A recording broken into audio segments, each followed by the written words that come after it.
অনুভূতিরা বেসামাল, দমিয়ে রাখা প্রণয়ের পুনর্বার জাগরণ। প্রিয়দের বাড়ির ছাদে দাঁড়িয়ে শ্রেয়া বুকে হাত রেখে স্পন্দন পরখ করছে। হৃদস্পন্দন চলছে কি তা, নাকি এখনও থমকে রয়েছে? ভয়ঙ্কর পবনের খেলা চলছে সমগ্র প্রকৃতি জুড়ে। স্পর্শ করছে শাড়ির ভাঁজে ভাঁজে উন্মুক্ত বাঁকা কোমরে। কিঞ্চিত কিঞ্চিত সমীরণ বইছে শ্রেয়ার বক্ষস্থলেও। থেমে থেমে উতাল পাতাল গর্জন হচ্ছে। চিকন অষ্টযুগলের বেশ খানিক জায়গা মৃদু তপ্ত হাসির দখলে। তুর্যর এত কাছে আসা, ওকে শোনানো সেই মাদকতা মেশানো বাক্যগুলো সব কিছু যেন ওর নামে উৎসর্গ করেছে মানুষটা। বউকে এমন শোনাতে ইচ্ছে হলেই শোনাবে। অনুভূতির গভীরতা থেকে সৃষ্ট হয় যেসব শব্দাংশ, সেগুলো এমনি এমনি যাকে তাকে বলা যায় না, যার তার কাছে ব্যক্ত করা যায় না। আর প্রখরত্ব একদিনে হয় না, হতে হতে অত্যাধিক সময়ের প্রয়োজন পড়ে। খুব খুব খুব কেউ একজন সত্যি বলেছিল, যখন শ্রেয়া তার কথার মর্মটা বুঝতে সক্ষম হবে, সেদিন কিয়ৎক্ষণের জন্যে হলেও হৃদযন্ত্রের ক্রিয়ার ব্যাঘাত ঘটবে এবং অক্ষরে অক্ষরে মিলে গেল তা। ছোট থেকে অত্যন্ত ক্ষুদ্র ক্ষুদ্র স্বপ্ন দেখত শ্রেয়া, যেমন দেখত বাবা ওকে বুকের মধ্যে গুটিয়ে নিয়ে বলতেন, আমার কলিজার টুকরা শ্রেয়সী, আমার রাজকন্যা। আবার কেউ হাত বাড়িয়ে ইশারা করত কাছে আসার। জেগে জেগে দিন দুপুরেও নানা ধরনের স্বপ্নে নিমগ্ন হয়েছে। কল্পনা এঁকেছে মুঠো ভর্তি ভালোবাসার সংলাপ এক কাল্পনিক দেশের রাজকুমারের সহিত, কিন্তু কোনোদিন বাস্তবতার চাদরে মোড়ানো হয়নি তাদের। টুকরো টুকরো হয়ে ভেঙেছে সর্বদা, কিংবা ভেঙে খণ্ডিত দ্বিখণ্ডিত হয়েছে। অতঃপর অন্য এক রাজকুমার নয়, তবে একজন সুদর্শন পুরুষের প্রেমে মোহিত হয় ও। না দেখেই তাহার প্রতি জন্ম নেয় বিশাল বিশাল অনুভূতি। সেই স্বপ্নও ভাঙ্গে, বিক্ষিপ্ত হয় মন।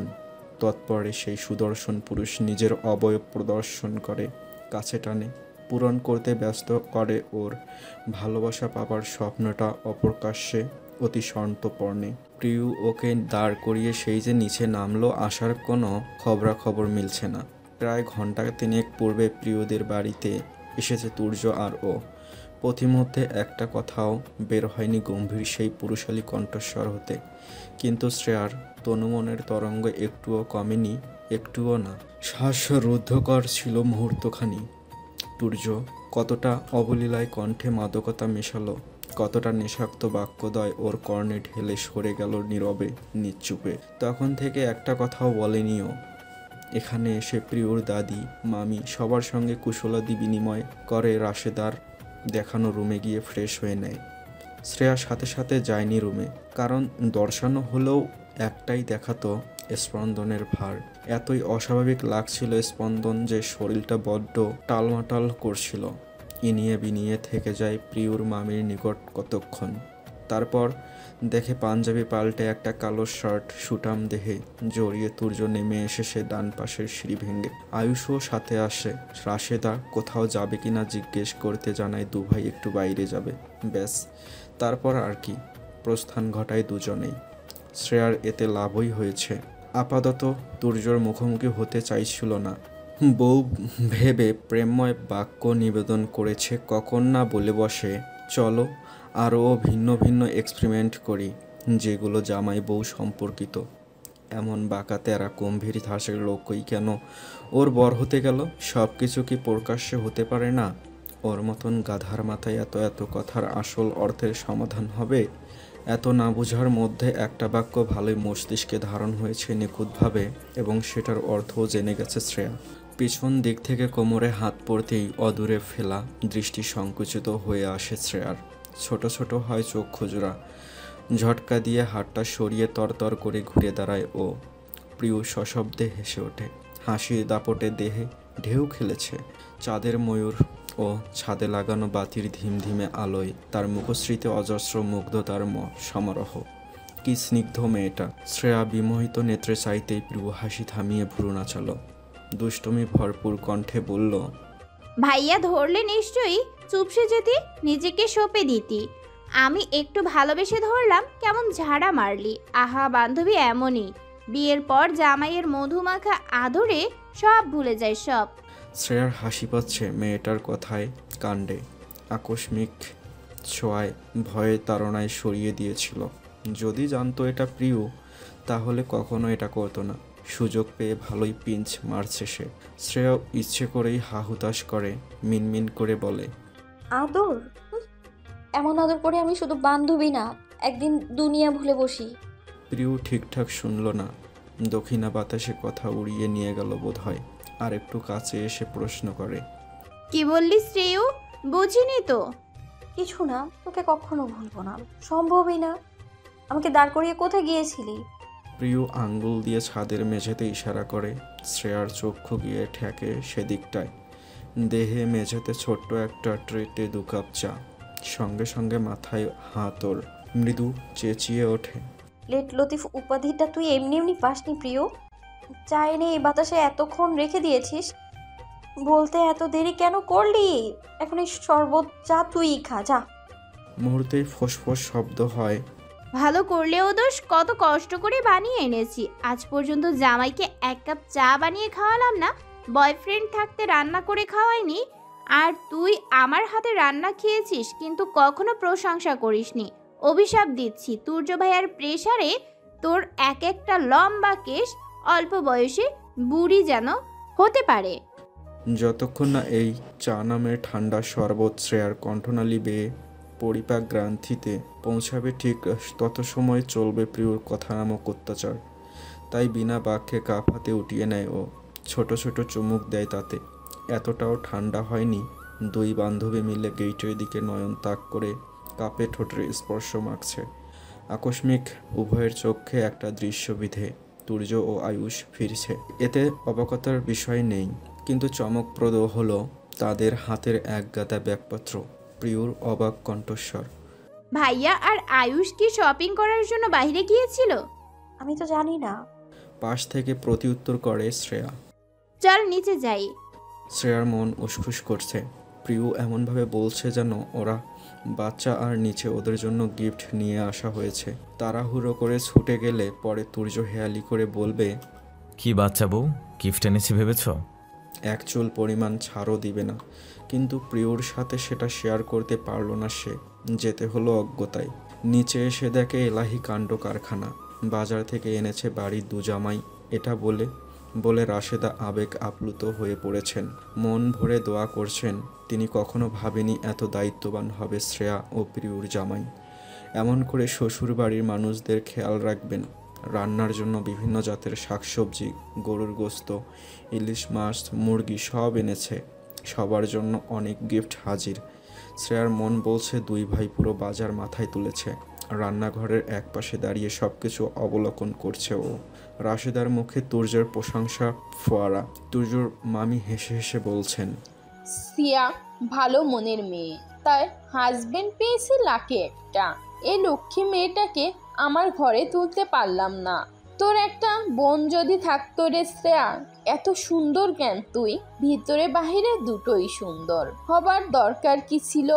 এখন আমার আফসোস হচ্ছে কেন তোকে দেখলাম। এখন তোর মতোই একটা মেয়েকে ছেলের বউ হিসেবে পেতে ইচ্ছে করছে। প্রিয় ফিসফিস করে, মামি তুর্য ভাইয়া শুনলে বলবে তার বউ কেড়ে নেওয়া হচ্ছে। ধীরে ধীরে বলো, দোয়া করে দিলাম তোমার 12 বছরের ছেলের জন্য অন্য একটা রূপবানের দেখা পাবেন জলদি। মানুষ যখন পায় সব কিছু একসাথে পেয়ে যায় বোধ হয়। এই যে শ্রেয়া ভালোবাসা চেয়েছিল ছোট থেকে, এখন না চাইতেও সবার ভালোবাসা পাচ্ছে ও। ওর ইচ্ছে করছে এগুলো বাক্সবন্দি করে রাখতে। যদি কখনো দুঃখের দিন আসে, বাক্স মুক্ত করে একটু একটু করে ভালোবাসা নেবে ও। রাশেদা লেবুর শরবত বানালেন। কয়েকটা গ্লাস ট্রেতে তুলে নেয়, আরেকটা ধরিয়ে দেয় শ্রেয়ার হাতে। বললেন, তুর্য রুমে চলে গিয়েছে, ওর শরবতটা রুমে দিয়ে আয় মা, ক্লান্ত লাগছিল খুব, সারাদিন এতিমখানায় ছিল, এখন আবার বাজার করে এসেছে, তাড়াতাড়ি যা। শ্রেয়া মাথা নাড়িয়ে সম্মতি জানায়। ধীর স্থির পায়ে আসে রুমের দরজা অবধি। প্রথমে হাতের সাহায্যে 1-2 শব্দ তোলে, এতেই কাজ হয়ে যায়। অন্দর হতে ভেসে আসে, কাম ইন। দরজা ঠেলে ঢুকে পড়ল ও। তুর্য হাতের একটা ব্যাগ সোফার উপর রাখলো। পরক্ষণে ওর দিকে তাকালো তীক্ষ্ণ দৃষ্টিতে। কপালে ভাঁজ। দ্রুত হেঁটে এসে এক প্রকার ছিনিয়ে নেয় শরবতের গ্লাসটা। 2 চুমুকে সবটা শেষ করে গম্ভীর কণ্ঠে বলে উঠল, তুমি আমার কাপড় আনলে ভালো কথা, কিন্তু শর্ট প্যান্ট কেন আনলে না? কেন? গত রাতগুলোকে আমাকে দেখেছো, রাতে ঘুমানোর সময় 3/4 প্যান্ট পরে ঘুমাই আমি, তবু আনো নাই যে? শ্রেয়া হতভম্ব, নির্বাক। তুর্য মিছে বলেনি। লোকটার বোধহয় আগে থেকেই ওর মতে অর্ধেক প্যান্ট পরে ঘুমানোর অভ্যাস, কিন্তু ওর কেমন লাজুক লাজুক ভাব হচ্ছিল ওই সব ধরতে। ফলস্বরূপ লম্বা লম্বা শার্ট প্যান্ট ব্যাগে ভরে নিয়ে এসেছে। এখন কি জবাব দেবে? সদুত্তর খুঁজে পাচ্ছে না। বদনে লজ্জার অন্ত নেই। তুর্য আর চোখে চেয়ে গলা ঝেড়ে ফিসেল কণ্ঠে বলল, তোমার শাড়ি থেকে শুরু করে সব কিছু নিজের হাতেই কিনেছি, আর তুমি আমার একটা শর্ট প্যান্ট আনার কথা বলাতে বেহুশ হয়ে যাওয়ার অবস্থা। মিসেস শ্রেয়সী, আমার ভবিষ্যৎ ডুবিয়ে দিও না। আগে থেকেই শক্ত হও, প্রস্তুতি নাও, যে কোনো সময় কিন্তু অ্যাক্টিভিটিস শুরু হয়ে যেতে পারে, ওয়ার্নিং দিয়ে রাখলাম। শ্রেয়া অপ্রতিভ হলো। লজ্জা ও ভীরু ভীরু মন নিয়ে বলল, খেতে নিচে আসুন। কথাটা বলে তড়িঘড়ি করে সেখানে থাকাটাও দমবন্ধকর ছিল। মেহরিমা বাইরে আসলেন স্বামীর খোঁজে। দূরে চোখ ফেলতেই দেখে নুরুল চৌধুরী পেয়ারা গাছের নিচে দাঁড়িয়ে মাথা নত করে রেখেছেন। আজও হয়তো ক্ষমা চাইছেন মনে মনে প্রিয় সেই নারীর নিকট শত শতবার। সেদিকে আর পা বাড়ালেন না তিনি। বুড়ো বয়সেও অন্তরে তীব্র জ্বলন হয়, হিংসায় নয়, বরং নুরুল চৌধুরীর জীবনের প্রথম নারী হতে না পেরে। তোহাসের মা অনেক ভাগ্যবতী। মেহরিমাও কপাল গুনে এ বাড়ির বউ হয়ে ছোট একটা সুন্দর বাচ্চা ছেলে পেয়ে গিয়েছিলেন। কত মায়া মমতা মিশিয়ে মা বলে ডাকতো সে। বুকের সাথে মিশে গিয়ে বলতো, নতুন মা তুমি অনেক সুন্দর, আমাকে আদর করো বেশি বেশি। সময়ের প্রেক্ষিতে তিনি বুঝলেন পৃথিবীতে সব নারী সংসার সাজায় না, কেউ কেউ ঘরও ভাঙে। বিচ্ছেদ ঘটায় মনের। প্রতিদিন প্রতিক্ষণে তোহাসের জন্য মন পুড়ে ওনার। জন্মদাত্রী না হোক, মমতা মিশিয়ে বড় করেছেন তিনি তাকে। রুমে এসে কেঁদে উঠলেন। 2 সন্তানের জননী হয়েও তিনি আজ একা, মনোমালিন্য ছেলেদের সঙ্গে। মা ভালো চায়, এটা কি সন্তানেরা বোঝে না? খাবারের পর্ব শেষ করে কক্ষে পা রাখে শ্রেয়া। এসেই সংশয়ে পড়ে যায় ও।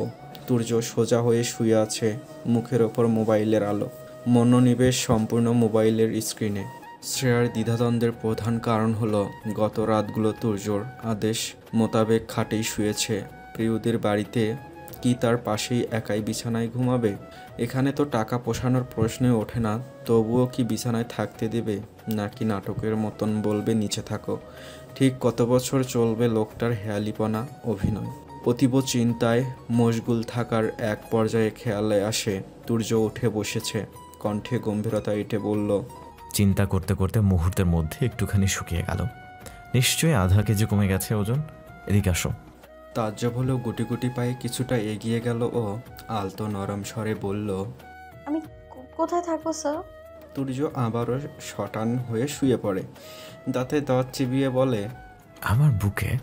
কি? হাত ধরে হ্যাঁচকা টানে শ্রেয়ার নরম সরম দেহটা বিছানায় ফেলল তুর্য। ভয়ে হকচকিয়ে গেল শ্রেয়া। সহসায় ধরাস ধরাস করে কাঁপল সমগ্র অঙ্গ প্রত্যঙ্গ। অনুভব করল ওর গলায় শুষ্ক ঠোঁটের গাঢ় ছোঁয়া। ক্রমশ গভীরে পরিণত হচ্ছে তা। শাড়ি ভেদ করে বলিষ্ঠ হাতের চাপ পড়ে পেটে। আনমনে অস্থিরতায় তুর্যর ঘাড়ে খামচে ধরতে নেয় ও। তখনই তুর্য কঠিন সুরে শাসায়, একদম না, শরীরে নখ বিঁধলে আমি কিন্তু সীমা লঙ্ঘন করে ফেলবো। তুমি কি তাই চাইছো? শ্রেয়া নিমিলিত চক্ষুদয়ের পল্লব নাড়ে। তুর্য ওর জবাবের অপেক্ষা করে না, শ্রবণ গ্রন্থির সান্নিধ্যে মুখ রাখে। বলে, আমি তো বউ কোথায় থাকে সেটা প্র্যাকটিক্যালে দেখাচ্ছিলাম। তুমি এখন আমাকে কন্ট্রোললেস করার জোর তোর চালাচ্ছ। হুট করেই পুরো কক্ষ অন্ধকারাচ্ছন্ন হয়ে পড়ল। কারেন্ট চলে গিয়েছে। তুর্য এটা নিয়েও কথাই শোনায়। গাঢ় স্বরে বলে ওঠে, সব কিছু কেমন তোমার পক্ষে হয়ে আমাকে কিছু একটা ইশারা করছে বউ। শ্রেয়ার রন্ধ্রে রন্ধ্রে শিহরণ। তর সইল না আর। চোখ মুখ খিচে মনের চিন্তাটা বাস্তবায়ন করেই ছাড়ল। মন সাপটে বিষাদ ছুঁয়েছে। সহস্র সহস্র তাহাদের পরিমাণ। শূন্যতায় খা খা করছে অন্তঃকরণ। কবে আসবে বর্ষণ? জলধারার শীতল আলিঙ্গনে হিম হবে ভিতর কোন ক্ষণে? আষাঢ়ে জল আদৌ কি স্পর্শ করবে ভূমিকে? প্রচণ্ড তাপদাহে তারা যে ফেটে চৌচির, কিন্তু শ্রেয়ার ন্যায় নয়। ওর শূন্য তৃষ্ণার্ত অন্তরের উত্তাপ নিভানোর কাজটা কখনো আকাশ ভেঙে নেমে আসা বৃষ্টির দ্বারা সম্ভব নয়। এ অগ্নিতেজের শীতলীকরণ হবে কেবল তুর্য নামক শ্রাবণের মাধ্যমে। মানুষটা সেই যে গত সপ্তাহে গেল আর একটা খোঁজো খবরও নেই। এ বাড়িতে তুর্যবিহীন কেটে গেল শ্রেয়ার 7টা দিন। তন্মধ্যে বেশ ঘটনা ঘটেছে। ঘটনাগুলো শ্রেয়াকে এতটা আঘাত করেনি যতটা করেছে প্রিয় সেই পুরুষের অনুপস্থিতি। হলদে দ্রুতিতে খোলা বারান্দায় হলুদ পাখি সেজে চেয়ারে বসে আছে শ্রেয়া। চেহারায় প্রিয়র মোহে অমানিসা ও মলিন ভাব। তুর্য প্রিয়দের বাড়ি থেকে পরের দিন সকালে বিদায় নিয়ে সোজা চট্টগ্রামের উদ্দেশ্যে পাড়ি জমায়। একটা শব্দও বলে যায়নি শ্রেয়াকে যাওয়ার আগে। শুধু আয়ুষকে জানিয়েছে শ্রেয়াকে যেন বাড়িতে নিয়ে যায় সাথে। হঠাৎ সাথে নিয়ে যাওয়া সম্ভব না। শ্রেয়া তখনও গভীর ঘুমে মগ্ন ছিল। উঠে প্রিয়র কাছ থেকে এসব শুনে অত্যন্ত বিস্মিত হয়। মনে ভয় জমে। তুর্য কি তাহলে রাত্রির অর্ধভাগে ঘটে যাওয়া ঘটনার রেশ ধরে আকস্মিক চলে গেল? কেন যে ও অমন করতে গেল? যাওয়ার পরে 2 দিন বাদে শ্রেয়া চৌধুরী বাড়িতে ফিরে আসে। ওকে দেখেই মেহরিমা সকলের সামনে তেতে উঠলেন। সুযোগ পেয়ে কথা শোনালেন। কি এমন হলো যে ভাইয়ের শ্বশুর বাড়ি থেকে আমার ছেলেকে সকাল সকাল চট্টগ্রামে চলে যেতে হলো? আগেও শান্তি দিলে না, আর এখনও দিচ্ছ না। দরজাল মেয়ে কোথাকার। কথাগুলো শুনিয়ে চলে যান তিনি। তুর্যর খালা বার কতক জিজ্ঞেস করে তার হঠাৎ চলে যাওয়ার কারণ, কিন্তু বরাবরই প্রতি উত্তরে পরাজয় মেনে নেয় শ্রেয়া। তারপর তৎপরে গুনে গুনে আরও কয়েকদিন কেটে গেল। অনেকবার মোবাইল হাতে নিয়েও কল দিতে গিয়ে ফিরে আসে শ্রেয়া। প্রচণ্ড দ্বিধাদ্বন্দ্বে ভুগছে ও। এত জেদ, রাগ, তাহলে রাগই কি করেছে? নয়তো কেন এতদিনে একটাবারও কল মেসেজ কিছুই করলো না? বারান্দার রেলিংয়ে শ্রেয়া মাথা ঠেকিয়ে রইল। মোবাইলটা পড়ে আছে চেয়ারের একপাশে। চোখ দুটো অশ্রুতে টলমল করছে। তুর্যর দেহের করা পারফিউমের ঘ্রাণ, হেয়ালিপনা, তেরা কোয়াকা শব্দ মিলে এক একটা বাক্য, গম্ভীর তেজি ভাব, সব কিছু ওকে বড্ড পোড়াচ্ছে। মন স্পৃহা জাগছে এখনই বাস ধরে ছুটে যেতে চট্টগ্রাম। আয়ুষও অনেকবার কল দিয়েছিল, কোনো হদিশ নেই তার। কোথায় গেল? 1 সপ্তাহ সহ্য করছে, আর পারছে না শ্রেয়া। পাশ থেকে হাতড়ে ফোনটা হাতে নেয়। তুর্যর নাম্বারে ছোট্ট একটা বার্তা পাঠায়, বহু সাহস জুগিয়ে। আসসালামু আলাইকুম স্যার। মিনিট পেরোয়, কিন্তু অপর দিক হতে কোনো উত্তর মেলে না। এ যাত্রায় নিজেকে দমিয়ে রাখা কঠিন হতে কঠিনতম হয়ে পড়ে। অতি সন্তর্পণে গড়ায় জল, ভিজায় শ্বেত কপল যুগল। ঠিক সেই মুহূর্তে পিছন থেকে চেনা একটা স্বর ডেকে ওঠে, নতুন বধূ নিচে চলো, খাইবা। শ্রেয়া ফিরে না। এ অবাধ্য জলের সাক্ষী করতে চায় না কাউকে। কাঁদলে কাঁদবে শক্তপোক্ত সেই বক্ষে মাথা এলিয়ে। তবুও কান্নাগুলো তার নামে হোক, দেখুক সেও জানুক শ্রেয়া আজ সম্পূর্ণভাবে জ্ঞাত হয়েছে তার ঘুরিয়ে পেঁচিয়ে জটিলভাবে প্রকাশ করা অনুভূতিতে সম্পর্কে। কিছু কিছু জিনিস কখনো ফিরিয়ে নেওয়া সম্ভবপর হয় না। তার মধ্যে একটা হলো মানব কণ্ঠনালী গলিয়ে উন্মুক্ত হওয়া শব্দাংশ। শতাধিকবার চাওয়া সত্ত্বেও শ্রেয়া ফিরিয়ে নিতে পারছে না। যার দরুন মিলছে বিচ্ছেদের অসুখ, সে এক নিদারুণ অসুখ। শ্রেয়ার নরম মনে অঢেলভাবে বিস্তার লাভ করছে তা। কর্ণবিহবরে আবারও প্রবেশ করে রহিমার তরতরে স্বর। ও নতুন বধূ, খাইবা না? খাবো না খালা। ভাঙ্গা ভাঙ্গা কণ্ঠে তৎক্ষণাৎ জবাব দেয় শ্রেয়া। রহিমা পিছন থেকে চুলে হাতে বুলিয়ে বলল, মন খারাপ তোমার? কথা হয় নাই তুর্য বাবার লগে? শ্রেয়ার অভিমান বেড়ে গেল। ঠান্ডা গলায় বলল, না, লেকচারার সাহেবের সময় আছে নাকি? কাউকেই তো ফোন দিচ্ছেন না। তুমি যেদিন বাবারে পুরোপুরি চিনে যাইবা সেই দিন কইবা, খালা এমন একটা জামাই আমারই হোক। শ্রেয়া বিস্ময়াহত ব্যগ্র কণ্ঠে সরব করে বলে, ফোন দিয়েছেন তিনি?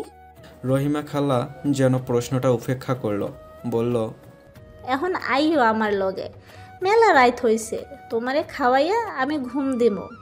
শ্রেয়া খেয়াল করেছে তুর্য যাওয়ার পর থেকে প্রিয় ও খালা ওর খেয়াল রাখছে, বিশেষ করে রহিমা খালা। এ বাড়িতে একমাত্র ওর জন্য যদি কারো অতিরিক্ত দরদ থাকে তাহলে সেটা নিঃসন্দেহে রহিমা খালাই প্রকাশ করেছে। মায়ের মতন আচরণ ওনার। শ্রেয়ার বড্ড আনচান করে আজকাল মনটা মাকে দেখবার, কিন্তু সেটা তো কোনো কালেই সম্ভব না। রহিমা খালাকে দেখেই ও তৃপ্তি মেটায়। মেহরিমা ও ফাতেমা চৌধুরী হাঁটতে বসতে কথা শুনিয়ে যায় ওকে। ক্ষণে ক্ষণে উপলব্ধি করেছে ও স্বামীবিহীন শ্বশুর বাড়িটা মেয়েদের জন্য কখনো শান্তির স্থান না। মনের সন্দেহ ব্যক্ত করে প্রশ্ন করে শ্রেয়া, আপনি আমার জন্য এত চিন্তা করছেন কেন খালা? তোমার দায়িত্ব জানি কেউ একজন আমারে দিয়া গেছে। এ বাড়িতে তার ভরসার জায়গাটা আমি। এইটা আমার কত বড় পাওনা তুমি বুঝবা না নতুন বধূ। সব সময় আমার জীবনটা দিয়ে হইল তোমার খেয়াল রাখনো। শ্রেয়া হতবিহ্বল হয়ে পড়ে। অবাক হলেও কথা বাড়ালো না। দু হাতে চোখ মুছে অষ্টদয় হাসি মাখে। মিছে হাসি বলে, আম্মা, বাবা, প্রিয় সবাই খেয়ে নিয়েছে? তুমিই বাকি। বড় স্যার তোমারে ডাকতাছিল, আমিই কইছি তুমি পরে খাইবা, কিন্তু প্রিয় রইছে, কইল তোমার লগে নাকি খাইব। আচ্ছা চলুন। শ্রেয়া আগে আগে বারান্দা শ্রেয়ে চলে গেল। রহিমা লম্বা নিঃশ্বাস ফেলে ফাতেমার মোবাইলটা কানে নিয়ে বলে উল্টো ফিসফিস করে, চুপি সারে, সুস্থ হইছ নি কিছুটা? মাইয়াটা তোমারে ছাড়া দুঃখ পাইতাছে। অপর পাশ থেকে তাৎক্ষণিক কর্ণধার হয়, মা কি ওকে বেশি কথা শোনাচ্ছে? মোক্ষম সময় পেয়ে রহিমা গড়গড় করে বলল, শুধু তোমার মা, আম্মু ছাড় দিতাছে না। এখন যদি তোমার কথা শুনে তাইলে তো নতুন বধূরে একদম ছাড়ব না। তোমার মার মায়া দয়া যে কই পালাইছে, আগে কত ভালো ছিল। আচ্ছা, ওর খেয়াল রাখবেন খালা। কথাটা বলতে দেরি, তবে কলটা কাটতে বিলম্ব করেনি মানুষটা। রহিমা হতাশা মিশ্রিত নিঃশ্বাস ফেলে দ্রুত গতিতে নিচে যায়। তন্দ্রা নিয়ে গায়েব হয়েছে তুর্য। শ্রেয়ার ঘুম পায়। নিশিথিনিতে হাঁটতে বের হলো বাগানের দিকটায়। বাড়ির সব মেহমান 1-2 দিন থেকেই চলে গিয়েছে। রুনা খালা এই কদিন ছিলেন, কিন্তু তিনিও নিজের বাড়িতে চলে গিয়েছেন। একটা মাস বাংলাদেশে কাটিয়ে আবার কানাডায় চলে যাবেন। গুড়ি গুড়ি বর্ষণ হচ্ছে, একটু একটু করে দেহ স্পর্শ করছে। এটা অত্যন্ত উপভোগ করছে শ্রেয়া। কিছু দূর হেঁটে আসতেই চোখে বিধে নুরুল চৌধুরী বাগানের পাতানো বেঞ্চিতে বসে আছেন মাথা নত করে। অবলীলায় ঠাহর করল সে আধ বয়স্ক এই মানুষটা কোনো কারণে ভীষণ ভীষণ কষ্ট পাচ্ছেন। ঘরে ফিরে যাওয়ার মতো পোষণ করে ও, তথাপি পা বাড়ায়, কিন্তু সঙ্গে সঙ্গে থেমে যেতে হয়। নুরুল চৌধুরী হাসি মুখে ডাকে ওকে। শ্রেয়া আজ একটা জিনিস খেয়াল করলো, ওনার কণ্ঠে গম্ভীরতা নেই, নিত্যদিনের মতন। এ মুহূর্তে উপস্থিত সব শুধুই বিষাদ। মাথার ঘোমটা সমেত ও ব্রেঞ্চির কাছে এসে দাঁড়ায়। নম্রতার সহিত বলল, জি বাবা। এত রাতে বাহিরে কেন তুমি? শ্রেয়া মৌনতা পালন করলো। কি বলবে ভেবে পাচ্ছে না। নুরুল চৌধুরী নিজ থেকেই বললেন, বুড়ো শ্বশুরের পাশে একটু বসো মা, কিছু কথা বলতে চাই তোকে। অপ্রস্তুত হলো শ্রেয়া। দূরত্ব রেখে এক কোণে বসলো। কখনো তো বাবার সান্নিধ্য যাওয়া হয়নি। বাবার আদর কেমন হয় সেটাও ওর জানা নেই। ছোট্ট করে বলে উঠল, জি বলুন বাবা। তুর্যর সাথে কথা হয়নি তোর, তাই না? ছেলেটা আমারও ফোন তুলছে না। যাই হোক, প্রিয়র কাছ থেকে শুনলাম সামনের সপ্তাহে নাকি তোদের পরীক্ষা। 3 দিন পর পাঠিয়ে দেব তোদের। তখন আমাকে গিয়ে জানাস তোরা আমার ছেলেটা কেমন আছে। ওদের মন মতো বাবা আমি হতে পারলাম না, না পারলাম পরিবারের ভালো কর্তা হতে। তোর শাশুড়ি এ কয়েকদিনে তোকে অনেক কথা শুনিয়েছে, আমিও খেয়াল করেছি। আসলে দোষটা নেই, আমরা সবাই পরিস্থিতির শিকার। মনে একটা ভয় থেকে এমন করে, তোহাসের মতো তুর্যকে হারিয়ে ফেলার ভয়। কিছু মনে না করলে একটা প্রশ্ন করি বাবা। খুদ খুদ স্বরে অনুমতি চাইল শ্রেয়া। নুরুল চৌধুরী নির্দ্বিধায় বললেন, আমি জানি তুই কি প্রশ্ন করবি। তোকে তোর শ্বশুর হতে পারি, কিন্তু আমার মেয়ে, তোকে প্রথম দিন থেকেই নিজের মেয়ে ভেবে আসছি আমি। বাবার জীবনে কয়েকটা কথা জানার অধিকার মেয়ের রয়েছে, আমিও আমার মেয়েকে শেয়ার করতে চাই। তোহাস আমার প্রথম স্ত্রীর সন্তান, আমার বড় ছেলে। তোহাসের মা মায়া ছিল আম্মার বান্ধবীর মেয়ে, গ্রামের মেয়ে ছিল। বড্ড পড়ালেখায় ঝোঁক ছিল মেয়েটার। তখন সবে মেট্রিক পরীক্ষা দিয়েছে। ওর ক্লাসের সকল মেয়েদের প্রায় বিয়ে হয়ে গিয়েছিল, কিন্তু ওর মাথায় ভূত চেপেছিল সে ইন্টার পাশ করবে। ওদের গ্রামে তখন কোনো কলেজ করা হয়নি। আম্মা এটা শুনে তার বান্ধবীকে বুঝিয়ে মায়াকে এখানে নিয়ে আসে। এটুকু বলে শব্দ করে হেসে উঠলেন নুরুল চৌধুরী। পাঞ্জাবির হাতা দিয়ে মুখ মুছলেন। শ্রেয়া যেন ঘরে আছে। নুরুল চৌধুরীর সামনের দিকে তাকিয়ে বলে উঠলেন, অবাক হচ্ছিস? জানিস তোর মধ্যে ঠিক মায়ার স্বভাব, চুপ করে সব সহ্য করা, জবাব না দেওয়া কথায় কথায়। ও একদম এমন ছিল। তোর প্রথম শাশুড়ি থাকলে তোকে কলিজায় ঢুকিয়ে রাখতো। তুই তো ওর প্রতিচ্ছবি মা। মায়ার চুপচাপ স্বভাবে আমি সব থেকে বেশি মুগ্ধ হয়েছিলাম। এত শান্ত মেয়ে আমি কখনোই দেখিনি। এই যে পেয়ারা গাছটা দেখছিস না, এটাও ওর জন্য লাগানো। অনেক পছন্দ ছিল ওর পেয়ারা। অবশ্য এটা আমি আগে লাগাইনি, ওর মৃত্যুর পর লাগিয়েছি, অনেক পরে। তোহাস তখন ভার্সিটিতে পড়ে। শ্রেয়া মাথা উঁচিয়ে দাঁড়ানো পেয়ারা গাছটার দিকে ঘাড় ঘুরিয়ে তাকায়। বাগানের নিভু নিভু দীপ্ত ও চাঁদের রূপে বড় বড় পেয়ারা ভাসছে অক্ষিপটে। ভালোবাসা বোধ হয় এমনই হয়, প্রিয় মানুষটা নেই অথচ তার স্মৃতি আঁকড়ে ধরে দীর্ঘ দীর্ঘ নিঃশ্বাস বিমোচন করেছে খোলা প্রকৃতিতে কেউ আড়ালে অবডালে। কি অতি নিদারুণ যন্ত্রণা! তাকে চাইলেও ছোঁয়া যাবে না, আঁকা যাবে না চক্ষু ক্যানভাসে, শুধুই অনুভব করা সম্ভব। ছুঁয়ে দেখা যাবে তার পছন্দের জিনিসগুলো। শ্রেয়া এক্ষুনি ঠাওর করে হৃদয় মিলে গেল, স্পর্শের প্রয়োজন পড়ে না। দূর হতে দূরে দু প্রান্তে থেকেও অনুভব করা যায় প্রিয় ব্যক্তিকে। হৃদয়ের মিলন ব্যতীত স্বামী শ্বশুর শাশুড়ি কারো সাথেই সুখ শান্তিতে থাকা পসিবল হয়ে ওঠে না। মনে মন মিললেই তো সুখ। আনত স্বরে রয়ে সরে বলল, আমি আপনার গাছ থেকে পেয়ারা খেয়েছি বাবা, মিষ্টি ছিল খুব।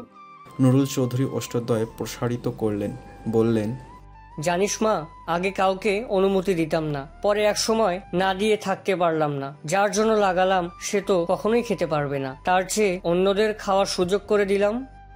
শ্রেয়ার ভারী লাগছে শ্বশুরের মশাইয়ের কথাগুলো। মনের বিষাদ কমে এসেছে অনেকটা। আষাঢ় প্রকৃতিতে শ্রাবণ হাওয়া বইছে যেন। আবছা আবছা অন্ধকারে নির্মল পরিবেশে মিশে যাচ্ছে ওদের তপ্ত নিঃশ্বাস। বহুদিন কথা বলার মানুষ পায় না ও। কখনো তো কেউ আদুরে ভঙ্গিতে কাছে ডাকেনি।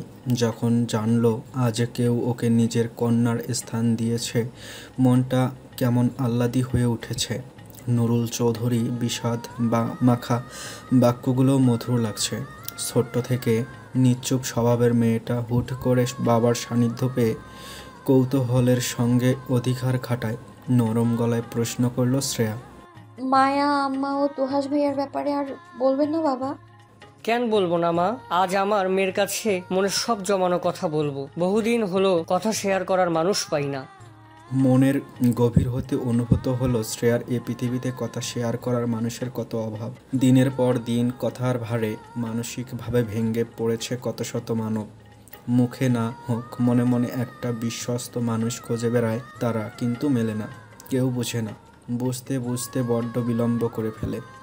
যেদিন থেকে বোঝার বয়স হলো, সকাল সন্ধ্যা অভ্যাস হয়ে গেল নিয়মিত করে হাঁটার। প্রায় একাই হাঁটতাম। তারপর আমার পথের সঙ্গী হলো মায়া। মেয়েটা কিছু বলতো না, চুপি চুপি পা ফেলতো আমার সাথে। এ শহরে যখন নতুন আসে প্রায় কাঁদতো, বলতো আমার ভয় লাগে নুরুল ভাই, কিছু চিনি না, খারাপ লাগে। আমার স্বভাব পুরোটাই বাজেয়াপ্ত করেছে তুর্য। বলতে পারিস আমি একদম ওর মতন ছিলাম। মেয়েদের অতিরিক্ত ফ্যাসফ্যাস, অহেতু কান্না, সকল পরিস্থিতিতে নিজেকে দুর্বল দেখানোর পর অপছন্দ ছিল আমার। আর স্বার্থপর মেয়েদের ঘৃণার দৃষ্টিতে দেখতাম। প্রথম প্রথম মায়ার এসব আমার বিরক্ত লাগতো। কতবার যে মেরেছি মেয়েটাকে। বারবার বলতাম দুর্বল মেয়েদের আমার পছন্দ না, কিন্তু ও ছিল নাছোড়বান্দা। চলে গেল, কিন্তু আফসোস ওকে শেষমেশ স্ট্রং হতে দেখলাম না। এতটাই দুর্বল ছিল, অল্পতেই ছেড়ে চলে যায় আমাদের। তোহাসকে জন্ম দিতে গিয়ে মৃত্যু হয় ওর। তবে একদিক থেকে ও জিতে গেছে জানিস, নিজেকে নীরব স্বভাবে হারিয়ে গিয়েছে আমাকে। তুই কখনো দুই বিনুনি করেছিস? মায়া করতো, ভীষণ ভালো লাগতো ওকে। তোহাসকে রেখে চলে যায় মায়া। কত হাত জোর করে ওর বাবাকে মানিয়ে আমার বউ করে ঘরে তুলেছিলাম। মন শুধু বলতো মায়া থাকবে না, কিন্তু ওর মায়া শেষ নিঃশ্বাস অব্দি কাটবে না। হলেও তাই, এখনো কাটেনি। তোহাসের মামা বলিতে মায়ের ইমোশনাল ব্ল্যাকমেইলে চৌধুরী বাড়িতে আনি মেহেরিমাকে। মেহেরিমা মনের দিক থেকে খারাপ না, খারাপ হলেও সৎমা হয়েও বুকে আগলে নিত তোহাসকে। নিজের সকল সুখ ত্যাগ করে সারাক্ষণ জিজ্ঞেস করত তোহাস কিসে খুশি হবে, কি করলে হাসবে। নিজের সন্তান গর্ভে নিয়ে জীবন বাজি রেখে তোহাসের প্রাণ রক্ষা করেছে। তুর্য এখন ওর গর্ভে। 9 মাস গর্ভবতী হয়েও বাড়িতে কেউ না থাকায় তোহাসকে কোলে নিয়ে সিঁড়ি থেকে মুখ থুবড়ে পড়ে মেহেরিমা। ছেলেটার পেটে ব্যথা করেছিল, কোনো ক্রমেই কমছিল না। আমাকে ফোন দেয় অনেকবার।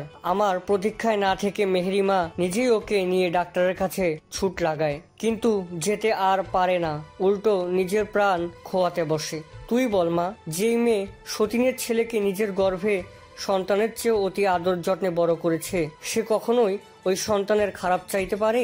কখনো সতীনের ছেলে ভেবে অন্যায় অবিচার করতে পারে? নুরুল চৌধুরীর কাতর কণ্ঠস্বরে রোদনের ছাপ বিশদ। শ্রেয়া নির্বাক স্থবির।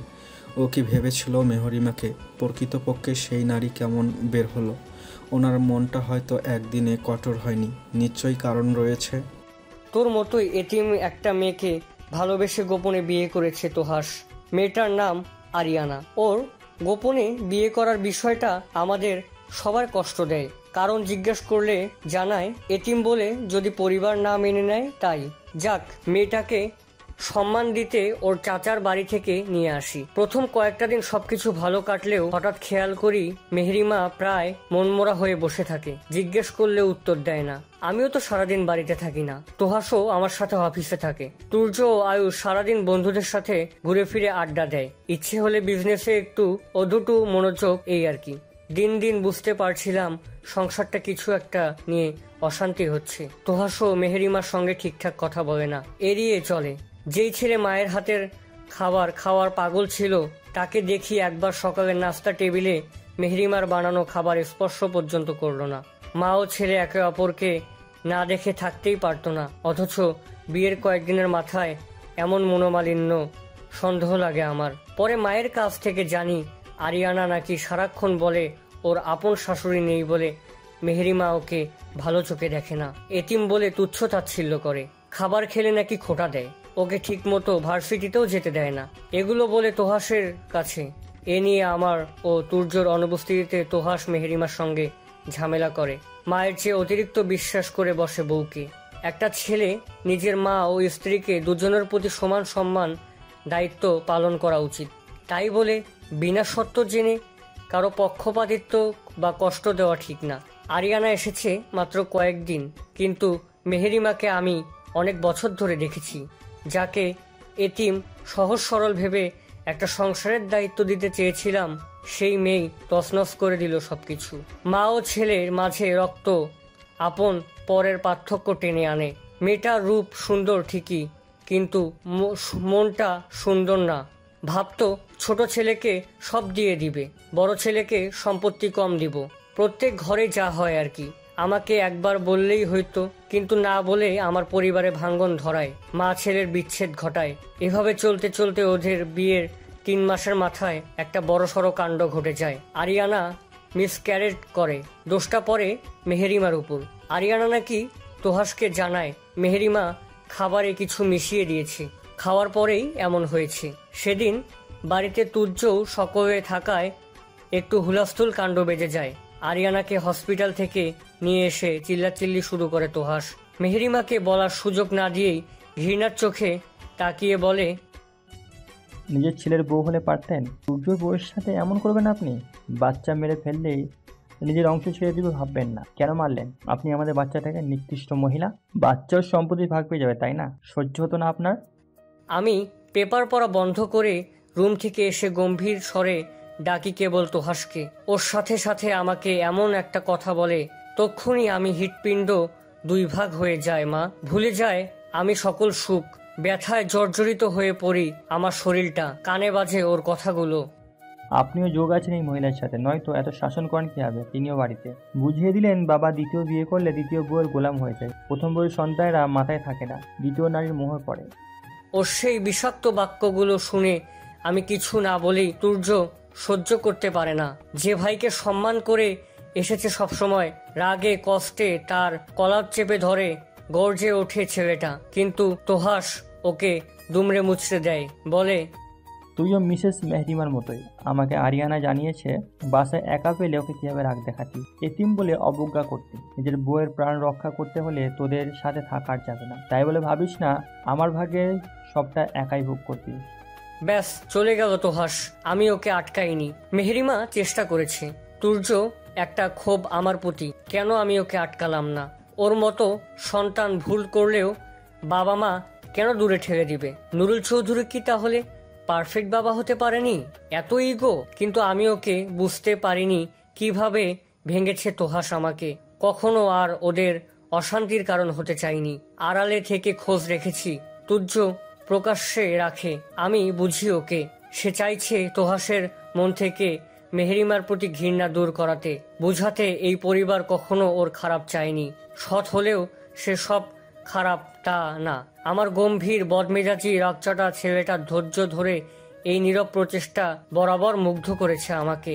একই কালের কত মারপিট করত, একটু কটু কথা তুর্য নিতে পারত না। দিন দুয়েক না কাটতেই বিচার আসতো আমার কাছে, অথচ বড় ভাই কষ্ট দিলে মুখ ফেরাতে পারেনি। সংসার সুখে পরিপূর্ণ হতে পারে না, সব মানুষ এক মনের হতে পারে না, কারো কারো ভেতরটা রূপে এত হিংস্র মিশ্রণ। মেহেরিমা তোর প্রতি প্রথমবার পালিয়ে যাওয়ার জন্য ক্রুদ্ধ, ওর ভয় তুই আরিয়ানের মতোই, তবে বিশ্বাস সেও বুঝবে তোর মনটা, কষ্ট পাস না। শ্রেয়ার দৃষ্টি পায়ের তলায় সারি সারি বেঁধে উঁচিয়ে থাকা দুর্বা ঘাসগুলোর দিকে নিবদ্ধ। আমাদের সমাজে পার্থক্য মানুষ নিজেই গড়ে তোলে, বিষ ছড়ায় একটা ভালো সম্পর্ক দেখলে। সবাই এমন না, আবার কেউ কেউ এমন। শ্রেয়া এখানে তোহাসের দোষ খুঁজে পেল। অন্ধ বিশ্বাসে সে যে কত মূল্যবান মানুষদের হারিয়েছে তা হয়তো আজ হারে হারে টের পাচ্ছে। সকল নারী সংসার গড়ে না, কোনো কোনো নারী ভাঙ্গে। তার বাস্তব চিত্রের উদাহরণ আরিয়ানা। নুরুল চৌধুরী বসা থেকে উঠে দাঁড়ালেন, বললেন, চল মা, অনেক রাত হয়েছে, ঘুমাবি। ধরা কণ্ঠে জবাব দেয় শ্রেয়া। জি বাবা, বলুন। নুরুল চৌধুরীর বুকটা ভার মুক্ত হলো যেন। নিঃশ্বাস ফেলতে আর কষ্ট হচ্ছে না ওনার। এখন মনটা শেষ বেলায় হলেও বড় ছেলের সান্নিধ্য চায়। সকল ভুল ঝোঁক ভুলে আবারও শক্তপোক্ত একটা পরিবার চান তিনি। দরকার পড়লে আরিয়ানার দুহাত জোর করে একটু মিলেমিশে থাকার দাবি করবেন। হয়তো মেয়েটা কিঞ্চিত হলেও পরিবর্তন হয়েছে। ওনার একটাই চাওয়া, খাটিয়াটা দুই ছেলের কাঁধে উঠুক। সম্মুখে একটা দুয়ার, সেই দরজা টপকিয়ে দেখা পাবে ও কাঙ্ক্ষিত মানুষটার। মনটা ভীরু ভীরু, হাত একবার উঁচিয়ে তুলেছে তো আবার নামিয়ে নিচ্ছে। শঙ্কায় বুকটা কেমন ফুলে ফুলে উঠেছে, হাঁসফাঁস লাগছে সব কিছু। অপেক্ষা দীর্ঘায়িত করল না শ্রেয়া, চেপে ধরল কলিং বেল। সঙ্গে সঙ্গে দরজাটা খুলে যায়। সামনে দাঁড়ানো ব্যক্তিটা ভ্রুকুযুগল কুঁচকে তাকায় ওর দিকে। চাহনি তীক্ষ্ণ, ভীষণ ধারালো। এখনও কি রেগে আছেন তিনি? শ্রেয়া রিনঝিনে কণ্ঠে বলে উঠল, কোনো উপায়ন্তর না পেয়ে। একটা ডিম হবে? গম্ভীর কণ্ঠের প্রতিউত্তর আসে, আদর হলে চলবে বউ। শ্রেয়া ভরকে গেল। ওড়না মুচড়ে ধরতেই তুর্য ওকে টেনে ভেতরে নিয়ে আসে, ধরাম করে লাগিয়ে দেয় দরজাটা। পরক্ষণে সেটার সাথেই মিশিয়ে দিল শ্রেয়ার দেহখানি। আকস্মিকতায় বাকরুদ্ধ ও চোখ জোড়া উপরে তোলার পূর্বেই তুর্য বাঁকা হাসে, বলে উঠল, আমার বউ নিজের ঘরেই পাশের বাসার ভাবিদের মতো ডিম খুঁজছে, এখন কি আপনার ডিমই লাগবে? নেত্রযুগল উছানো হলো না আর শ্রেয়ার। সেদিন রাতের কথা মনে পড়ে যায়। তুর্য তাহলে সত্যি সত্যি সেই মুহূর্তের রেশ ধরেই রেগেমেগে চলে এসেছে। ভাবনা কি নিছক নয়? ওর বাধা দেওয়াতে হয়তো একটু বেশি আহত হয়েছে মানুষটা, নয়তো এমন করে খোঁচা মারতো আজ। আলোকশূন্য আধারিতে সেদিন তুর্য ওর এতটাই সন্নিকটে আসে যে অবলীলায় উভয়কেই একে অপরের হৃদস্পন্দন মেপে নিতে পারে। ধীরে ধীরে শ্রেয়ার অনুভূত হয় পেটে রাখা হাতটা মৃদু মৃদু চাপ স্পষ্ট করছে, বাড়িয়ে তুলছে ভেতরের অস্থিরতা, গতিহীন অনুভূতিদের। কাঁধে হতে আঁচলটা কিঞ্চিত সরতেই মনে মনে জন্ম নেওয়া বাক্যটা বাস্তবায়ন করে শ্রেয়া। এটা কি মহু স্যার? নিস্তব্ধতা কক্ষে আরও কঠিন নির্জীব ভাব চলে আসে। প্রশ্নটা শ্রেয়ার নিচু স্বর হতে বেরিয়ে আসতেই তুর্য বিনা বার্তায় সরে যায়। মোবাইলের ফ্ল্যাশ জ্বালিয়ে হাত মুঠো করে জিজ্ঞেস করে, তোমার এটা মোহ লাগলো? কণ্ঠে প্রবল ক্ষোভ, জেদ, রাগের সংমিশ্রণ। তার সঙ্গে আরও একটা জিনিস রয়েছে এবং তা হলো তাচ্ছিল্য ভাব। এক অভিমান নামক শব্দে রূপান্তরিত করলেও খুব একটা ভুল বলে বিবেচিত হবে না। শ্রেয়া এমন করে প্রশ্নটা করতে চায়নি। কিভাবে যে মুখ ফুটে বেরিয়ে এলো তা তো ও নিজেই বিমূঢ় হতবাক। অল্প স্বল্প আবছা আলোতে কেঁপে কেঁপে ওঠে ওর কণ্ঠনালী। আপনি ফুলসজ্জার রাতে যেসব বলেছিলেন সেগুলো সত্য নাকি এখন যা হচ্ছিল সেগুলো ভুলবশত? আমি বুঝতে পারছিলাম না। ওফ, তোমার মতো গাধা বিয়ে করে আজ এক্ষুনি আরও একবার পস্তালাম। আগে পাগল ছিলাম, সামনে আবারও হতে হবে মনে হচ্ছে। আমি কি নেশাখোর যে মাতাল হয়ে কিংবা ভুল করে তোমার কাছে যাব? অন্য কোনো মেয়ে হলে হাবভাবে কথার ধরনে এতদিনে সব বুঝে যেত। ঘুমাও, এখন যদি না ঘুমিয়েছো তাহলে পচা পানিতে ডুবিয়ে বুদ্ধি বাড়াবো। ব্যাককল মেয়ে, গাধি মেয়ে।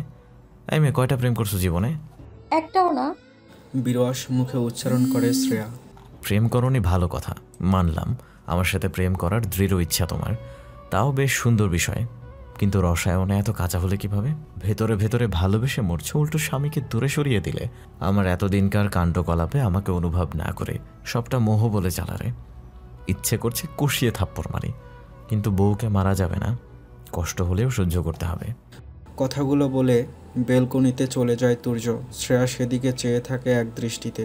কখন দু চোখে ঘুম নামে টের পায় না। তবে সকালে উঠে তুর্য চলে যাওয়ার বিষয়টা ভাবায় ওকে। দূরত্ব ও বুঝে তুর্যর গাঢ় অভিমান বলা প্রত্যেকটা বাক্য। পরিস্থিতি অনুযায়ী কখনো কখনো ছোট্ট একটা প্রশ্ন তীক্ষ্ণ আঘাত হানে কারো কারো অন্তঃস্থলে। শ্রেয়া তো অনুভব করেছিল হৃদয়ের মিলন, তবুও কেন থেকে গেল এত সংশয়? তাহলে অনুভূতি কি পরিপূর্ণ ছিল না?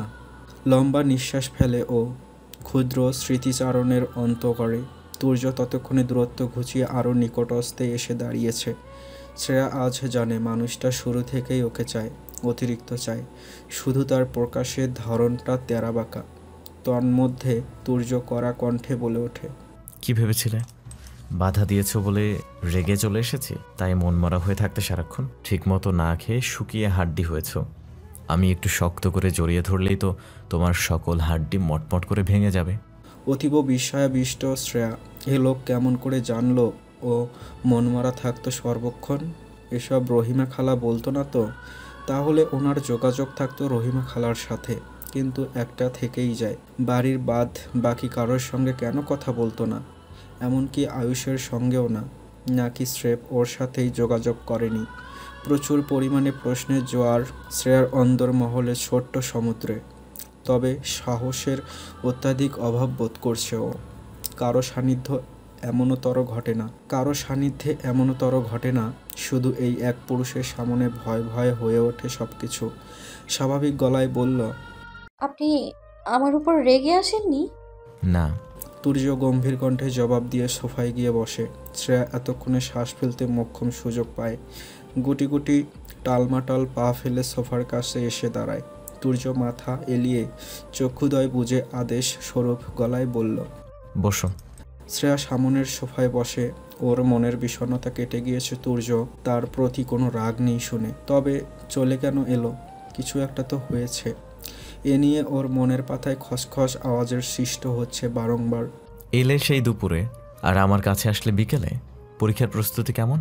শ্রেয়ার বলতে মন চায়, আর প্রস্তুতি? কবে আপনার চেহারাটা দেখবো, গায়ের গন্ধ নাকে মাখবো, গম্ভীর স্বরের আওয়াজ শুনবো, সেই চিন্তায় দম বন্ধ হয়ে আসছিল প্রতিনিয়ত। ভালোবাসা খুব খারাপ স্যার, তার চেয়েও খারাপ আপনি। 18 বছর বয়স থেকে প্রেমে ফেলে দিনের পর দিন হেয়ালিপনা। একটা কথাও শ্রেয়ার মন ভেদ করে কণ্ঠনালী পর্যন্ত আসলো না। সংকোচ, জড়তা, লজ্জা কাটিয়ে এবার আখি যুগল মেলে ধরে তুর্যর পানে। সঙ্গে সঙ্গে ভেতরটা আতকে উঠল, মোচড় দিয়ে উঠল অন্তর। চোখের সম্মুখে ভাসছে তুর্যর হাতের সাদা ব্যান্ডেজটা। বসা থেকে উঠে ব্যগ্র কণ্ঠে প্রশ্ন করতে লাগলো, আপনার হাতে কি হয়েছে? ব্যান্ডেজ কেন? কি হয়েছে স্যার? তুর্যর কপালে ভাঁজ পড়ল। নড়চড় হলো না বিন্দুমাত্র, শুধু হাত বাড়িয়ে ডাকলো, এদিকে আসো। শ্রেয়ার কষ্টে বুক ফেটে জলবিন্দু বেরিয়ে আসবার উপক্রম। চক্ষু কোনো ভিজে ভিজে উঠেছে। একটু কাছে আসতেই তুর্য হাত টেনে পুরো শরীরটা নিজের বুকে চেপে ধরল। পুতুলের ন্যায় পড়ে আছে শ্রেয়া তুর্যর বুকে। ওকে ঠিকঠাক নিজের সাথে জড়িয়ে একপাশে বসালো তুর্য। ঘাড় হেলিয়ে কণ্ঠে কাঠিন্য ভাব এনে বলল, তোমার চোখে পানি কেন জমেছে? কান্না ভীষণ প্রিয় নাকি আমি?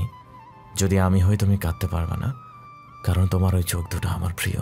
প্রথমবার তোমার প্রতি সন্দেহ জাগিয়েছিল এই কাজল মাখা আঁখি দুটো। মনে আছে বাড়িওয়ালার মেয়ের বিয়ের অনুষ্ঠান? সেদিনই তোমার চোখে গভীরভাবে তাকিয়ে ফেলি, অনিচ্ছা সত্ত্বেও। হয়তো আল্লাহ এটাই চেয়েছেন, না হলে বউকে খুঁজে বের করতাম কিভাবে? তোমার ছোটবেলার ছবিতে চোখগুলো বেশ আকর্ষণ করে আমাকে। সেদিন ছাদে তোমার দুই চোখ ভালো করে না দেখলে এখনো বউ খুঁজতেই থাকতাম, অথচ বউ আমার পাশেই থাকতো, কাছাকাছি এসে নিঃশ্বাস ফেলতো নিঃশব্দে। শ্রেয়ার বুক চিরে তীব্র আর্তনাদ আসতে চাইছে। ঘুরে ফিরে দৃষ্টি তুর্যের ব্যান্ডেজ মরানো হাতের দিকে গিয়ে থামছে। কাপা কাপা হাতে ছুঁয়ে দেয় সেই স্থানটা। তুর্য বিরক্ত ভঙ্গিতে বলে উঠল, সামান্যতে ভেঙে পড়ো কেন? এটা ছোট্ট একটা অ্যাক্সিডেন্ট হয়েছে। Look at me, I am fine. ডিমের বাহানায় ছুটে আসলে আমাকে দেখতে, তা না করে ফ্যাচ ফ্যাচ করে কাঁদছ। চট করে হাতে সরিয়ে নিয়ে আসে শ্রেয়া। লজ্জায় তবলা বাজছে শ্রবণ গ্রন্থিতে। এই মানুষটা ওর সব ভাবনা বুঝে যায়। মিহি স্বরে বলল, সত্যি ঠিক আছেন? তুর্য এটার উত্তর না দিয়ে পাল্টা প্রশ্ন করে, প্রিয় কোথায়? আছে বাসায়। তুমি কি ওর সাথে থাকবে? ও তো একা স্যার, ওখানেই থাকি। বউ থাকতে একা থাকবো? ইম্পসিবল। প্রিয় সহ এই ফ্ল্যাটেই থাকবে। ওটা ছেড়ে দিতে বলবো। রাতে রেডি থেকেও দুজন বাইরে যাব। শ্রেয়ার এতক্ষণে একটা কথা মনে পড়ে গেল। তড়িঘড়ি করে বলল, বাবাকে ফোন দেয় না কেন? উনি কথা বলতে চায় আপনার সাথে। তুর্যর ক্ষিপ্র চাহনিতে মিইয়ে যায় ও তৎক্ষণাৎ। ধক করে ওঠে বুকটা। পাশে বসা মানুষটার নির্বিকার নির্লিপ্ত অভিব্যক্তি। আমি চাই না। কিঞ্চিত সাহস জোগালো শ্রেয়া। সূক্ষ্ম নিঃশ্বাস ছেড়ে বলে, উনি আপনার বাবা, আপনার ক্ষোভটা ওনার প্রতি কতটুকু যুক্তিসঙ্গত সেটা একদিন বাবা হলে ঠিক বুঝতে পারবেন। তুর্য ফিসেল হাসল। অসম্ভব সুন্দর সেই হাসি। নিমিষে কোমরে দৃঢ়বাদন অনুভব করে শ্রেয়া।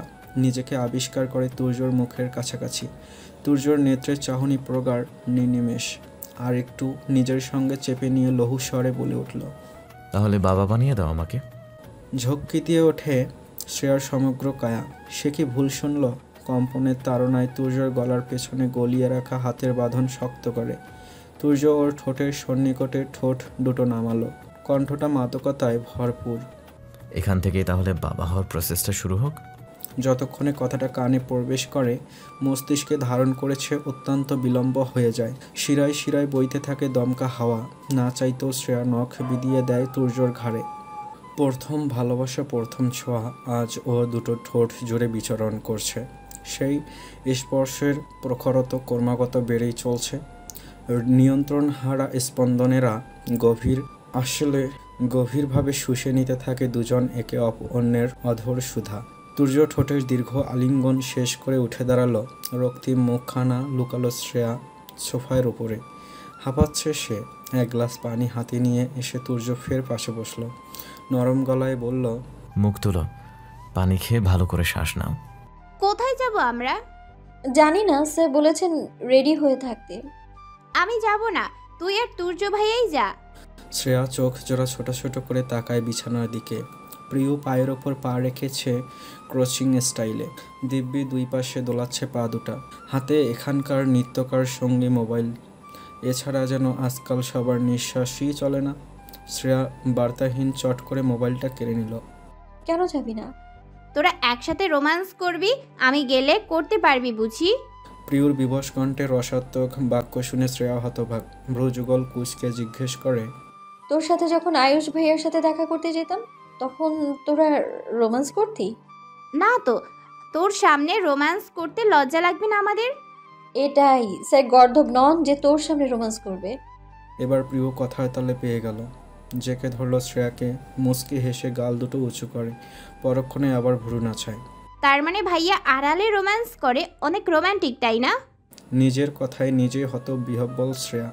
সরব করে ব্যগ্র গলায় বলে উঠল, এইসব নিয়ে পড়ে থাকবি? রেডি হ, নয়তো স্যার উল্টা আমাকে বকবেন। তোকে ভালোবাসি বলেছে ভাইয়া। প্রিয়র হঠাৎ প্রশ্নে ভ্যাবাচাকা খেয়ে গেল শ্রেয়া।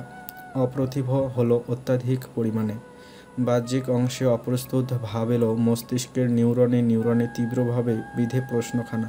না বললেও ওর হৃদয় থমকেছে যেদিন, তখনই বুঝে নেয় তুর্যর অপ্রকাশিত অনুভূতি। একদিক থেকে ভাবলে সেটা অব্যক্ত নয়, কারণ মানুষটা প্রতিনিয়ত নিজের আচরণে মিশিয়ে দিচ্ছে কোনো এক মনোমুগ্ধকর অনুভূতি। সন্ধি তো ঘটে গিয়েছে। কবে, কখন, কোন স্থানে, কেমন করে অত শত প্রশ্ন না করলেও চলবে। সর্বক্ষণ বাসি না বলা মানুষটার কথার ভাঁজে লুকিয়ে আছে তীব্র ভালোবাসা। শ্রেয়ার ঠোঁটে লাজুক হাসি, মিহি কণ্ঠস্বর। ছোট্ট করে জিজ্ঞেস করল, বলা কি খুব প্রয়োজন? প্রিয় মাথা নাড়িয়ে বলল, একদমই নয়। তবে ভাইয়ার অতীত মানে অহমিকাকে নিয়ে কথাগুলো জানতে ইচ্ছে হয় না তোর? অতীত ঘেটে কি লাভ? যেখানে আমি ওনার বর্তমান ভবিষ্যৎ সব। তাছাড়া ওনার মুখ থেকেই শুনেছি অহমিকা আপু বড্ড স্বার্থপরতা করেছেন। ওনার ঘৃণা মিশ্রিত বাক্যগুলোই বুঝিয়ে দিয়েছে ঠিক কতটা কষ্ট দিয়েছেন অহমিকা আপু। তাহলে তুই স্যারের কাছ থেকে এত দূরে দূরে থাকিস কেন? লজ্জা পাস? একান্তে সময় কাটাতে ইচ্ছে করে না তোর? দেখিস অহমিকা এসে আবার না তোর স্যারকে নিয়ে যায়। এত কিসের জড়তা? আমি তো আয়ুষকে পারি না খামচে মেরে ফেলি। শ্রেয়ার চক্ষু ছানাপড়া। এই মেয়ের মুখে কিছুই আটকায় না কখনো। সময়, মানুষ, পরিস্থিতি কিছুই বিবেচনা করে না। কেবল মুখ ফুটে বলতে পারলেই যেন পরম আনন্দ, শান্তি। আনমনে কপাল কুঁচকে এলো, বলল, তুইও স্যারের মতো লাগামহীন। নিমিষেই প্রিয় অট্ট হাসিতে ফেটে পড়ে। বিছানা ছেড়ে এসে ওকে জড়িয়ে ধরে শক্ত করে বলে, আমি কি ভাইয়ার মতো বলেছি নাকি? ভালোবেসে একটু আধটু চিমটি মারতেই পারি। আমার জামাইকে চাইলে তুইও মারতে পারিস। পরক্ষণেই প্রিয়র মুখের আদল পরিবর্তন আসে ব্যাপক। শ্রেয়ার দেহ মুক্ত করে হাতে ধরে বিছানায় এসে বসালো। কণ্ঠে গুরুতর ভাব এনে বলল, তোকে কিছু কথা বলবো শ্রেয়া, মনোযোগ দিয়ে শুনবি। এতদিন আমি বাড়িতে সব কিছুই দেখেছি। এটাও দেখেছি বড়মা অহমিকাকে বাড়িতে আনার চেষ্টা করছেন আবারও। ওনার ভাষ্যমতে অহমিকাই মেয়ে হিসেবে ভালো, অথচ উনি অল্পতে পাওয়া সম্মানে ভুলে বসলেন। তুর্য ভাইয়ার খারাপ অবস্থার জন্য সেই মেয়েটা কোনো না কোনোভাবে জড়িত ছিল। কিনা করেছেন ভাইয়া মেয়েটার জন্য? ঠিক কতটুকু ভালোবেসেছিল ওকে আমার জানা নেই, কারণ ভালোবাসা পরিমাপ করার ক্ষমতা আদৌ কারো হয়নি। তবে আমার চোখে পড়তো মাঝে মাঝে মেয়েটার জন্য ভার্সিটির ক্লাস মিস দিয়ে ভাইয়া মেডিকেল কলেজের সামনে দাঁড়িয়ে থাকতেন, যা ওনার ব্যক্তিত্বের সাথে মিলাতে পারতাম না আমি। আমার জানা মতে এবং ছোট থেকে চেনা অনুযায়ী তিনি একজন গম্ভীর এবং খুবই রকচটা স্বভাবের মানুষ ছিলেন। কোনো মেয়ের জন্য ওনার এত অপেক্ষা আমাকে মুগ্ধ করত। চাইতাম আয়ুষও আমাকে এমন করে ভালোবাসুক। স্কুল পড়তাম তখন তুর্য ভাইয়ার এসব পাগলামি আমার কিশোরী বয়সে অনেক প্রভাব ফেলে। ভেবে ভেবে সাজাতাম আয়ুষও একদিন আমাকে এমন করে ভালোবাসবে। ছোট থেকেই ওনাদের বাড়িতে আমার আসা যাওয়া লেগে থাকতো। সেই সুবাদে একদিন গিয়ে অহমিকাকে পাই সেখানে। বড়মা হাতে চুড়ি পরিয়ে দিচ্ছিলেন তুর্য ভাইয়ার সঙ্গে, নাকি ওর বিয়ে প্রায় ঠিকঠাক। তোহাস ভাইয়া যাওয়ার পর তুর্য ভাইয়া বেশ ভেঙে পড়েন, আঘাত পায় কিছু কথায়। তুই জানিস না, কিন্তু আমি দেখেছি তুর্য ভাইয়ার কাছে ওনার পৃথিবী ছিলেন তোহাস ভাইয়া। কিন্তু সেই পৃথিবী দুমড়ে মুচড়ে যাওয়া ভুবন নতুন করে সাজায় অহমিকা। শক্ত মানুষও ভাঙে, তবে বাহ্যিকভাবে নয়, ভিতরে ভিতরে। আমরা চাই কেউ আমাদের হোক, আমাদের বুঝুক। তুর্য ভাইয়াও হয়তো চাইতেন। সেই চাওয়ায় পরিপূর্ণতা এনে দিল অহমিকা। আবার কেড়েও নেয় সে। একবার দুর্বলতা প্রকাশ করে ফেললে সেই মানুষ সুযোগে আরও কঠিনভাবে আঘাত করে। অহমিকা নিজেকে ভালো জাহির করতে এতটাই পরিপক্ক ছিল, কেউ ওর আসল রূপটাই দেখতে পারেনি, এমনকি তুর্য ভাইয়াও না। বছরখানেক চুটিয়ে প্রেম করে বিয়ের আগের দিন জানায় লন্ডন চলে যাবে, বিয়ে করবে না। বিয়ে নামক বেড়াজালে বাঁধতে চায় না নিজেকে। তুর্য ভাইয়া প্রথমে ভেবেছিল হয়তো মজা করছে, আর সবাই স্বাধীনতা প্রিয়, তাই অনেক বোঝায়, বোঝানোর কোনো ত্রুটি রাখেনি। এটাও বলে পড়তে চাইলে লন্ডন চলে যাক, এখন বিয়ে করতে না চাইলে অপেক্ষা করবে, পরে না হয় করবে। কিন্তু অহমিকার একটাই কথা, সে বিয়ে করবে না। একটা ব্যক্তিত্ব সম্পন্ন মানুষ এতটা নত হলো তার ভালোবাসার কাছে, কিন্তু ফলাফল শূন্য। চলে যায় অহমিকা লন্ডনে। সে যাওয়ার পর ভাইয়াকে এসব ব্যাপারে কেউ কিছু জিজ্ঞেস করেনি, কিন্তু কথা তো গোপন থাকে না বেশি দিন। বাতাসের মতোই বাইরে আসে সত্যটা। লন্ডনে অবস্থিত কাজিনের সঙ্গে প্রেম অহমিকার, তাই তুর্য ভাইয়াকে ছেড়ে পাড়ি জমানো তার। সেই ঘটনার পর ভাইয়াকে বাসায় দেখা যেত না সবসময়। ভবঘুরে হয়ে গিয়েছিলেন, অ্যাডভেঞ্চার দিয়ে বেড়াতেন। কোনো একদিন আয়ুষ খোঁজ নিয়ে জানতে পারে ভাইয়া অ্যালকোহল ব্যবহার করছেন। পরিবারের ভাঙন, তোহাস ভাইয়ার করা আঘাত, অহমিকার করা কাণ্ডে হয়তো ভেঙে পড়েন তিনি, কিন্তু সেটা প্রকাশ করেননি। নিজেকে সামলেছেন অন্যভাবে। দীর্ঘদিন অ্যালকোহল ব্যবহারের কারণে তিনি সাইকোসিস ডিসঅর্ডারে আক্রান্ত হয়ে পড়েন। নেত্র গহ্বর জলে টয়টুম্বুর। ভিতরটা ধক করে ওঠে শ্রেয়ার। সাইকোসিস ডিসঅর্ডার সম্পর্কে একটু হলেও অবগত। এটা এক প্রকার মানসিক ব্যাধি, গুরুতর বলা যেতে পারে। মূলত বিভ্রম সৃষ্টি করে মানুষের মধ্যে। হ্যালুসিনেশন হয় ওই মানুষটার সবসময় ভাবে কেউ আছে, কাউকে অনুভব করে। কখনো কখনো মস্তিষ্ক উগ্র হয়ে যায় মানুষটাকে অনুভব করে। এটা মূলত স্বল্প মেয়াদি হয়, বিরল ক্ষেত্রে দীর্ঘদিন বছরও গড়ায়। সাইকোসিস একজন ব্যক্তির 5টি ইন্দ্রিয় যাদের আচরণ ও আবেগ প্রভাবিত করতে পারে। মন বাস্তবতার সাথে যোগাযোগ হারিয়ে ফেলে। তুর্যর বেলাতেও ঠিক এমনটাই হয়েছে হয়তো। শ্রেয়া ব্যথাতুর কণ্ঠে মৃদু আর্তনাদ করে। 2 অধর নড়েচড়ে ওঠে। সাইকোসিস ডিসঅর্ডার? হ্যাঁ, তুই একবার পত্রিকায় এই রোগ সম্পর্কে পড়েছিলি, আমি দেখেছিলাম। তাহলে তোর ধারণা রয়েছে। আমার আর বলতে হবে না খুলে। ভাইয়ের রোগটা ধীরে ধীরে তীব্র আকার ধারণ করে। উনি বেশি কল্পনা করতেন অহমিকাকে। ওকে ভেবে অনেক মানুষকেই আঘাত করে ফেলতেন। প্রথম প্রথম নিজেকে নিজ থেকেই অনেক নিয়ন্ত্রণ রাখার চেষ্টা করতেন, কিন্তু পেরে উঠতেন না। দিনকে দিন ক্রমশ হয় তা। কোনো গতি না পেয়ে সকলে মিলে বন্দি রাখার সিদ্ধান্ত নেয়। বাড়িতে ট্রিটমেন্ট চলতো ভাইয়ার। একটা সময় ডাক্তার জানালেন চিকিৎসার পাশাপাশি আপনজনদের সেবা যত্নে ভাইয়া বাস্তব জগতে ফিরে আসতে পারেন। যেহেতু তিনি পরিবারের কাউকে সহ্য করতে পারতেন না, সেক্ষেত্রে দাদি তোকে দেখে সিদ্ধান্ত নেয় ভাইয়ার খেয়াল রাখার জন্য বউ করে আনার। উনি মনে করেছেন তুই অচেনা, তোর ক্ষতি করবে না, কিন্তু ভাবনা ভুল। ফলে তুই চলে আসার পর প্রায় 2 বছরের মাঝামাঝি সময়ে অহমিকা আবার ফিরে আসে। ডাক্তার আঙ্কেল ওকে রেফার করে ভাইয়ার ট্রিটমেন্টের জন্য। প্রথমে বড় মা দেখে জানিয়ে দেয় ঘৃণায় ট্রিটমেন্ট করাবে না। পরে ছেলের অবস্থা দেখে অটল থাকতে পারলেন না। বেশ ভালোই চিকিৎসা চালিয়ে যায় ও। সময়ের স্রোতে আবারও ভালো সেজে বড় মার মনও জয় করে নেয়। বড় মাও ভাবেও ও ভালো হয়ে গিয়েছে। এটাও বলে ও নাকি তুর্য ভাইয়ার অবস্থা শুনেই ফিরে এসেছে। কি জানি কোন স্বার্থ হাসিলে পরাজিত হয়ে আবার কোন স্বার্থের টানে ফিরে এসেছে। এত লম্বা লম্বা বাক্যে প্রিয় হাঁপিয়ে উঠেছে। দীর্ঘ নিঃশ্বাস নাসারন্ধ বেয়ে বাহিরে উন্মুক্ত হয়। প্রিয় পূর্ণবার বলে উঠল, তোকে এগুলো বলার একটাই উদ্দেশ্য শ্রেয়া, ভাইয়ার কাছাকাছি থাক সব সময়। কাউকে তোদের আলাদা করার সুযোগ দিবি না, কাউকেই না। ভাইয়া তোকে খুব ভালোবাসে।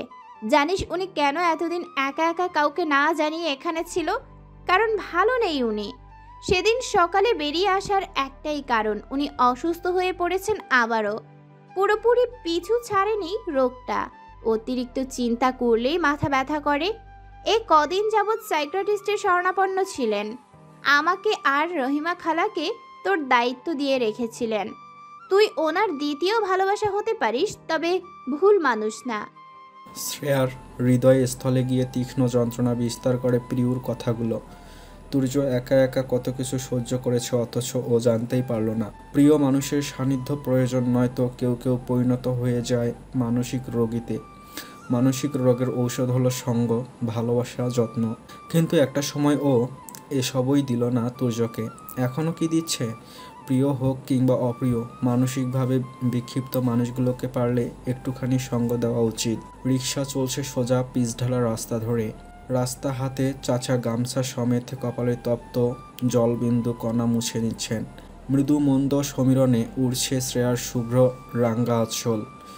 সাজবেলা পার হয়ে রজনী নেমেছে সদ্য, তবুও ঘোর রজনী চারিধারে। কোথাও কোথাও নিয়ন আলো পথিকদের সঠিক পথ দেখিয়ে চলেছে, যেন আধারের অতলে ডুবে না যায়। প্রিয় পাশে বসে খানিক সেকেন্ড বাদে নীরবতার সমাপ্তি ঘটাচ্ছে। বেশ কয়েকবার মিলন নিষ্প্রুপ স্বরে এক রাস আফসোস নিয়ে বলছে, আয়ুষকে বড্ড মিস করছি। আগে দূরে ছিলাম, সয়ে গিয়েছে। এখন কাছে থেকে অভ্যাস হয়ে গিয়েছে। অল্প সময়ের বিচ্ছেদে দম বন্ধ হয়ে আসছে। বিচ্ছেদের বেদনার স্বাদ শ্রেয়া নিয়েছে, তাই প্রিয়কে প্রতিউত্তর শব্দাংশ খুঁজে পেল না। অচিরেই পেছনের রিক্সাটা ওদের রিক্সা পার করে থামল। চাচাও প্যাডেল ঘোরানো বন্ধ করে দিলেন। শ্রেয়া জিজ্ঞাসু দৃষ্টি মেলেছে সবে, তখনই তুর্য অপর রিক্সা থেকে নেমে আসে। মুখে কেমন একটা উদ্বিগ্ন অস্থিরতা। বড় বড় পা ফেলে এসে ঝুঁকে ওর শাড়ির বড়সড় আঁচলটা রিকশার চাকার কাছ থেকে তুলে ঠিক করে দিল। শ্রেয়ার হৃদস্পন্দন প্রায় থমকে গিয়েছে। কি হতে যাচ্ছিল এখন? সামান্য সতর্কতার অভাবে প্রাণটা খোয়াতে হতো। তুর্যর দিকে করুণ চাহনি নিক্ষেপ করতেই নরম শীতল কণ্ঠস্বর শুনতে পায়। মেরেই ফেলছিল আমাকে।